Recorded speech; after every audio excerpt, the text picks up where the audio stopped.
I'd like to introduce you to Josh Knowles, Situated Games, and their game Casablanca. Great, thanks. Hi. So actually, I'm not Josh. Josh couldn't make it, but I'm Ed, and I'm just going to stand in for him at the last minute. So we don't have a company or anything. We're just a bunch of NYU students. And Charles, who's sitting right down there, and I came up with an idea in fall of last year. And luckily enough, MTVU and Cisco gave us a small grant to start making this little idea of ours happen. So Casablanca, it's not a video game like most of the projects that we've been looking at tonight, or it doesn't have any virtual worlds or anything like that, except our own imaginations, the world where we live. It's a social game, a game which is facilitated by the web and by cell phones, but essentially the kind of game that we've all grown up with over the centuries where we're playing with other people. So I'm going to show you a quick little video now that hopefully do some of my job for me and begin introducing you to the game design. Basically, you've got two teams. And think of it like, I'll start again. We've got two teams, and we think the minimum size is about 30 players, and the larger size would be 150 before it starts to get too confusing.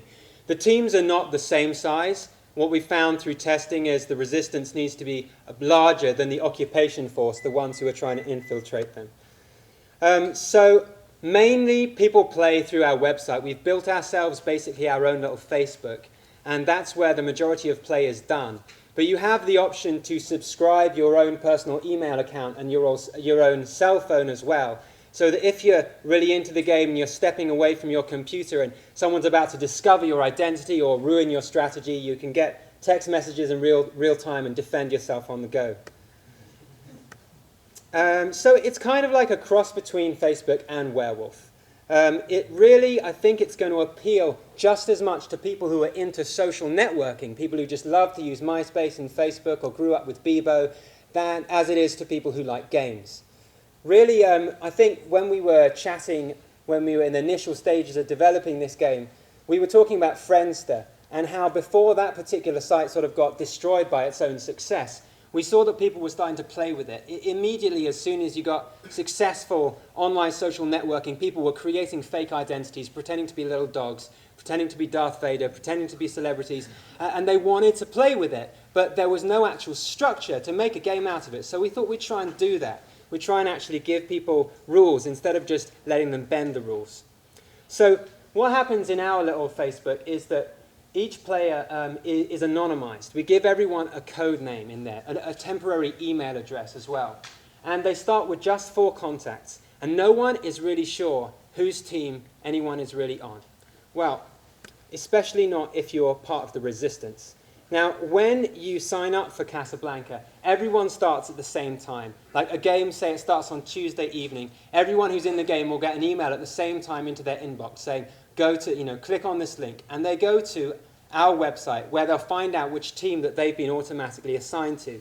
If they've been assigned to the resistance, then this is what they'll see.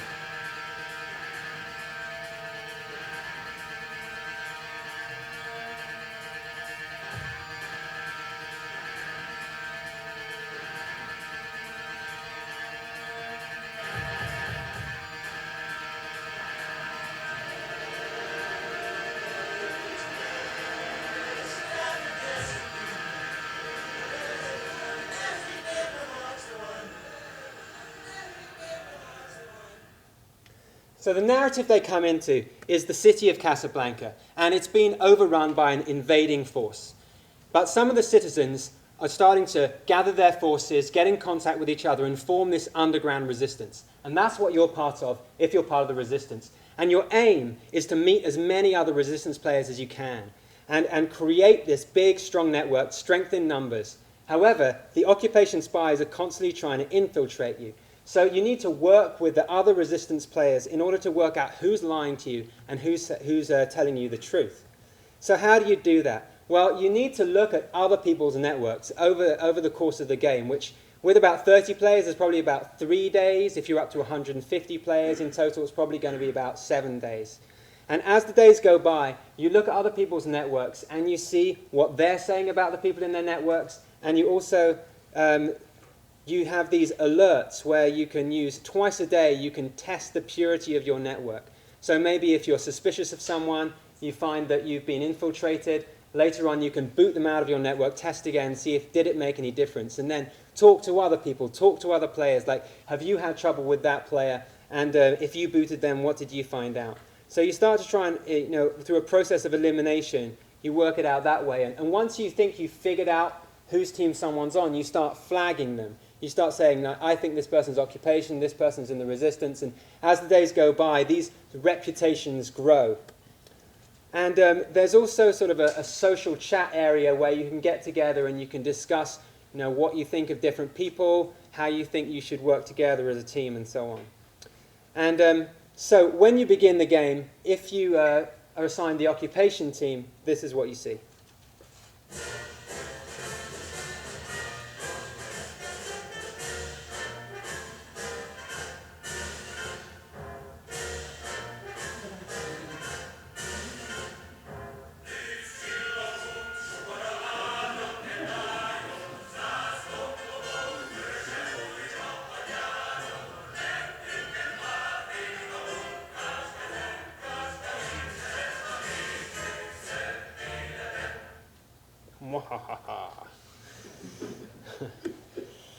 So yeah, the occupation is going around trying to make friends with everyone, which and trying to keep it secret that they're lying through their teeth constantly, which is really good fun. And the occupation, unlike the resistance, do know whose team everyone is on. So they're a smaller team, but we give them the advantage of knowing for sure. They can actually visibly see on the website when they meet someone new through a little logo. They can think, oh, this is another occupation spy. And they actually have their own little HQ, their own socializing area they can go to say, okay, I think I'm on the verge of getting discovered, so I'm going to martyr myself. I think that you should go ahead and say, you've discovered me as occupation. That'll give you more validity to say your resistance on day 3 or something. I'll die for the team, go forward, comrade, and so on. So, and another lovely thing you can do is there's an anonymous chat area where you can go and just slander other players. Just say that they've done something terrible to you, that you're sure their occupation because they were lying on Tuesday, and just make stuff up about people and what they said. Because we only show the last 25 messages that have gone through. So unless you've got a cracking memory, you're probably going to be a little bit vague about what happened on Monday. So maybe someone can convince you that something happened that didn't really happen. And of course, just abuse the flagging system. Okay, so if the occupation infiltrates more than half of the resistance by the end of the game, then that team wins, and vice versa. But we also have an individual winner for each team, which means that if, on the last day it seems like it's pretty clear one team is holding sway, there's still something to go for because the best prizes go to the individual winners.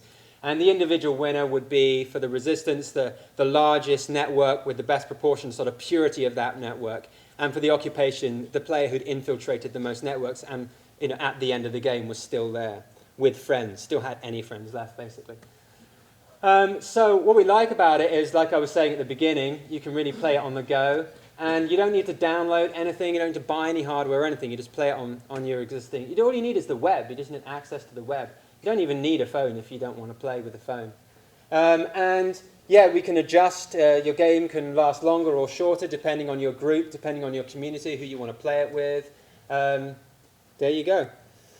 This is a quick snapshot of our site as it is. It's pretty self-explanatory. It's like a lovely little Ajax-y expanding contact links on the right. You write to people in text boxes and so forth.